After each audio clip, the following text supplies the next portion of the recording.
Quando se fala de Petrópolis e dos seus atrativos históricos, as maiores referências são para edificações que datam do século XIX. Afinal, o centro da cidade imperial detém o mais bem preservado conjunto arquitetônico desse período. Símbolo dessa arquitetura, o antigo Palácio Imperial, hoje Museu Imperial, pode ser dito como uma residência simples, perto da opulência dos palácios europeus e quase espartano, perto dos famosos castelos. Mas e se a gente mostrar que Petrópolis também tem imponentes castelos? Vem com a gente! Nosso primeiro voo vai na direção da região que encantou Dom Pedro I e que fez o imperador adquirir, aqui na Serra, as terras que mais tarde motivaram o surgimento de Petrópolis. Estamos no distrito de Correias, na região da antiga sede da Fazenda da Olaria, que pertencia ao Padre Correia, que dá nome ao lugar. A imponente construção que começamos a avistar é o Castelo São Manuel. Estima-se que esse castelo começou a ser erguido em 1908, depois que o empresário e fazendeiro Oscar de Tefé, filho do Barão de Tefé, adquiriu a Fazenda da Olaria. Pensando em revitalizar a fazenda, Oscar de Tefé resolve construir o castelo em homenagem a seu filho Manuel. E já vamos falar dele. O Castelo São Manuel tem arquitetura inspirada no estilo inglês, muito em voga em sua época. Porém, não se tem muitos detalhes sobre a construção.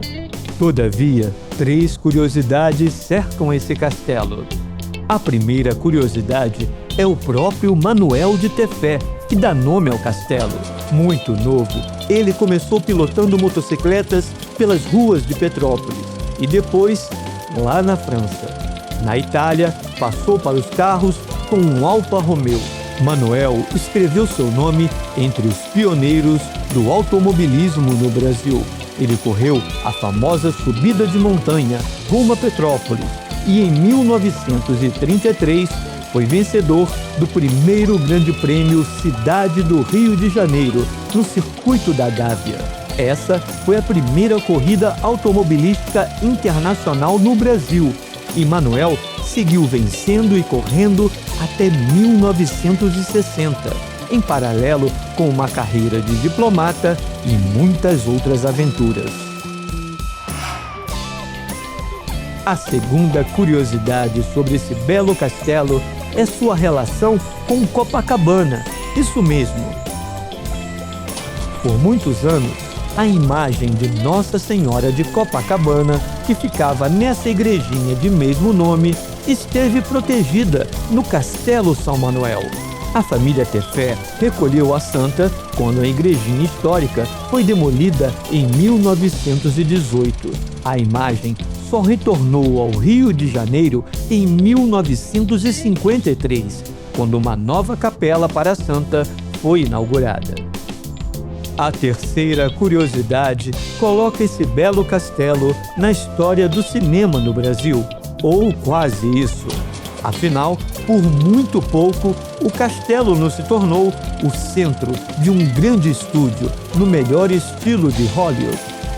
Esse era o sonho do espanhol Francisco Serrador ao comprar a propriedade através de sua empresa, a CBC, Companhia Brasil Cinematográfica. Serrador criou um império cinematográfico no país. Em 1924 ou 1925, quando se acredita tenha comprado o castelo, sua empresa já tinha mais de 400 salas de cinema em todo o Brasil. Depois do sucesso exibindo filmes, sua nova meta era produzir os próprios filmes. O espanhol chegou a ir morar em Hollywood para aprender sobre produção. Foi assim que a CBC começou a investir em inúmeras obras ao redor do castelo, abrindo estradas, trazendo água e construindo casas para que artistas e técnicos viessem residir no sonhado estúdio. Porém, se por um lado a falta de investidores não deixou o sonho se realizar, da infraestrutura criada ao redor do castelo se originou o atual bairro Castelo São Manuel. Hoje esse castelo é uma propriedade privada que só pode ser admirada em seu exterior. Porém, como podem ver, a visita aos seus arredores vale muito a pena. Na Rota dos Castelos, nosso voo chega ao distrito pelo qual o célebre poeta Raul de Leone se apaixonou e aqui fixou residência, Itaipava. No terceiro distrito de Petrópolis, a mais imponente construção é o Castelo de Itaipava.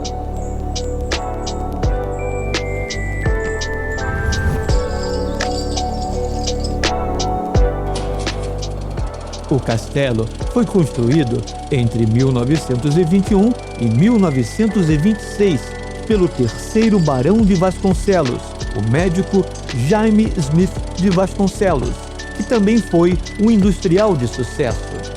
A arquitetura do Castelo de Itaipava é eclética, com forte inspiração no neogótico inglês do século XIII, algo que remete de forma romântica ao medieval europeu.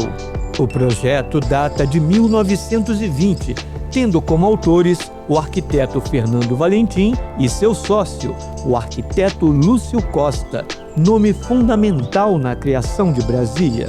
O próprio Lúcio Costa disse que o projeto era mais de Valentim e que o estilo foi uma escolha do barão. Por sinal, o Barão Jaime foi ativo supervisor da obra. Para erguer o castelo, ele trouxe da Europa a mão de obra e os mais nobres materiais para a construção e o acabamento. O mestre de obras, Abílio Segadais, e seus operários vieram de Portugal. O telhado de Ardósia, da França, o mármore de Carrara, da Itália, vitrais da Áustria e ferragens da Inglaterra. O projeto desse castelo foi premiado e o mais comentado da Exposição Geral da Escola Nacional de Belas Artes, em 1924. Essa rara aquarela de Lúcio Costa, feita sob croquis de Fernando Valentim, representou o projeto na exposição. Apesar de premiado, o projeto sofreu inúmeras interferências do gosto do barão, o que em certo momento terminou no rompimento dele com Lúcio Costa. Assim, os pedidos do barão passaram a ser executados pelo mestre de obras português. É claro que com esse visual raro, o Castelo de Itaipava é cenário recorrente de filmes e outras produções. Aqui foi rodado, por exemplo, em 1998, o filme Simão, um fantasma trapalhão. Atualmente, o Castelo de Itaipava está aberto para visitação, gastronomia e hospedagem, além de ser um concorrido espaço para festas e eventos.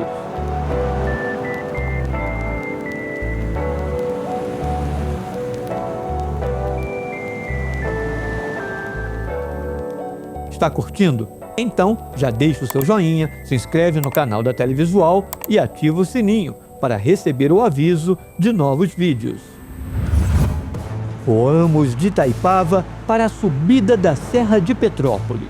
Aqui, no quilômetro 40, o visitante se surpreende com essa imponente construção em estilo medieval.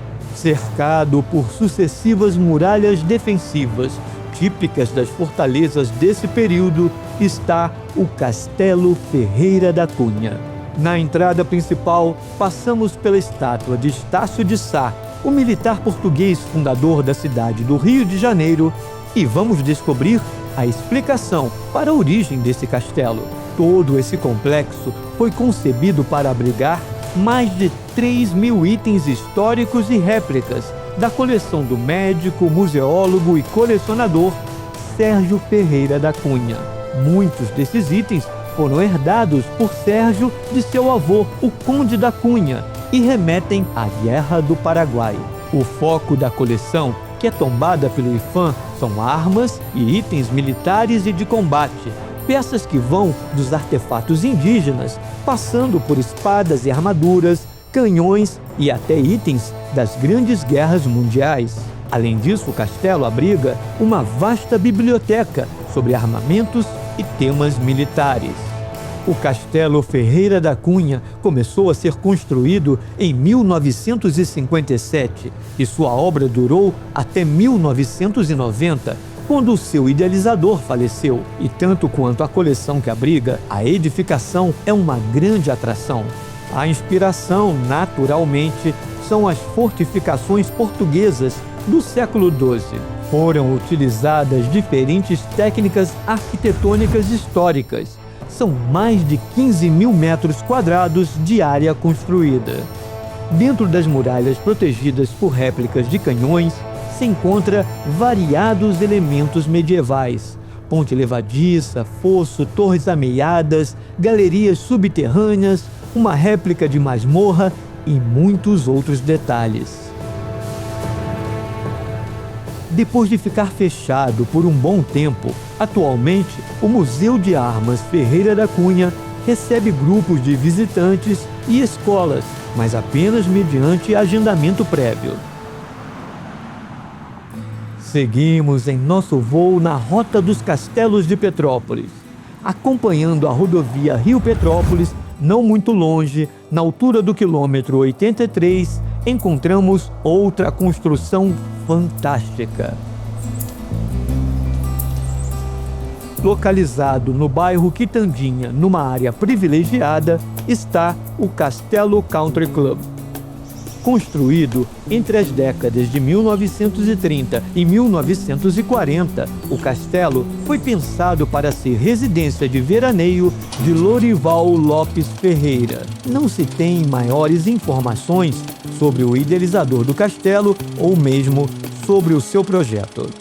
O certo é que a edificação remete ao estilo dos castelos medievais europeus renascentistas, porém com algumas concessões mais modernas, provavelmente para dar mais conforto aos moradores.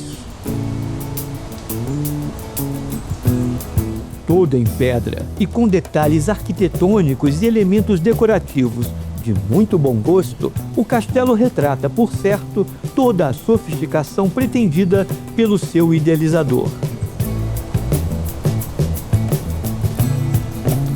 E como se não bastasse toda a beleza do castelo, sua área externa e principalmente as vistas panorâmicas de seu entorno conferem ao lugar uma atmosfera toda especial.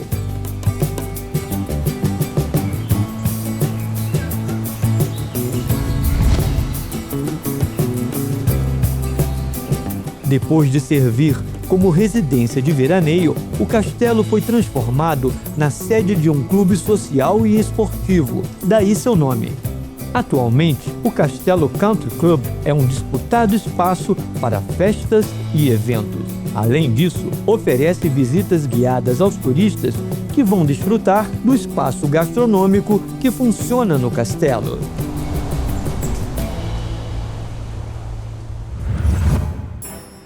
Ainda no mesmo bairro, nosso voo avista a maior e a mais imponente de todas as construções que vimos até aqui, o Palácio Quitandinha.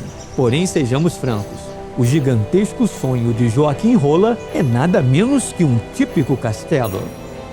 A fachada principal reserva curiosidades. O estilo eclético da construção, com predominância de elementos dos castelos normando-franceses, recebeu uma imitação de esteios de madeira, detalhe típico do estilo enxamel. Seria uma homenagem à cultura germânica dos colonos alemães? Provavelmente sim.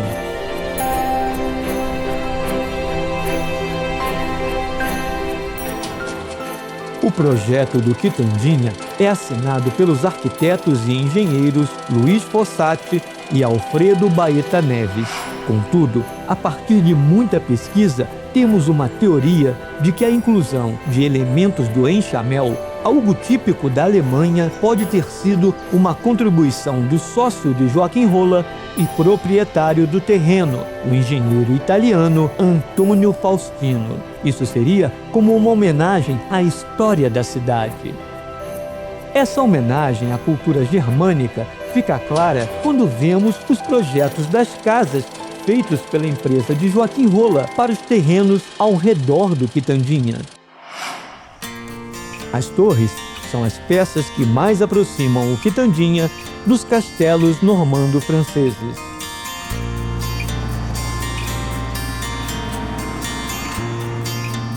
Do estilo arquitetônico normando-francês, outra característica marcante são os telhados muito inclinados. Ao sobrevoar a parte central, a sensação de uma fortaleza, só que feita para o jogo, fica ainda mais evidente. E como descrever o que se sente quando se descortina o belo lago em formato de mapa do Brasil? Nesse mapa, o farol assinala a posição da ilha de Marajó e do farol temos uma visão privilegiada desse verdadeiro castelo. Nessa rara imagem do período da construção e colorizada artificialmente, é possível ver claramente os contornos do mapa do Brasil no Lago do Quitandinha.